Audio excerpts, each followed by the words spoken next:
Gerard, you started out in law school and then you transitioned to acting where you got to play vampires, Vikings, and you saved the president's life on three separate occasions.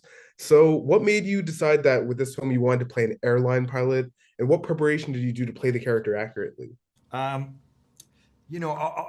of recent, the Has Fallen movies are, it's like this man here and Luke Cage. They're almost superhero, and much as you want to kind of climb into a more interesting character than that, it is fun to play an everyman, a regular person. He's a pilot. Yeah, he needs those skills, but he's not prepared for the world that he's about to enter into. He's not prepared to be having to go on a journey with an accused murderer who's sitting on his plane, in handcuffs, trying to rescue passengers from the militia. So it was, you kind of go, that's something that an audience can identify with.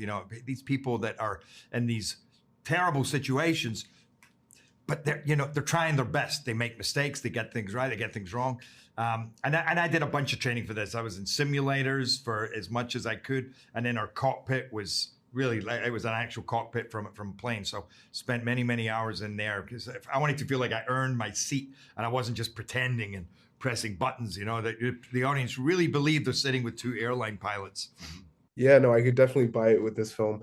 And Mike, you get to play a prisoner who teams up with Brodie Torrance to save these passengers. And so you get a ton of like really cool scenes in this. I wanted to ask, what was the most exciting scene in plane for you to film?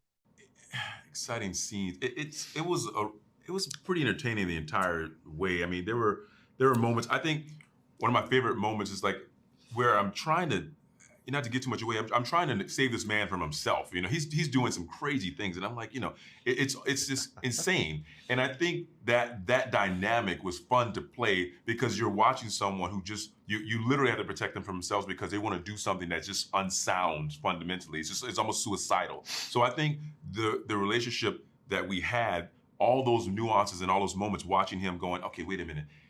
He's almost brave, but he's also crazy. So it's at some point I either gotta go with him or I gotta just abandon him. And at some point I'm just going, okay, full steam ahead. And that's what you're doing. You're basically you're jumping off a cliff and hoping for the best because we are outnumbered, outmanned, and we're in a hostile environment. And it doesn't look like we're gonna survive. You both have had very phenomenal careers in the action genre. Gerard, you've been in the Has Fallen movies and the underrated Cop Shop. Mike, you've been well known for playing Luke Cage. So I wanted to ask, but are there any genres of film that you haven't done yet, or maybe in a while that you would want to do more of in the future? I don't know if there's any genres I haven't done.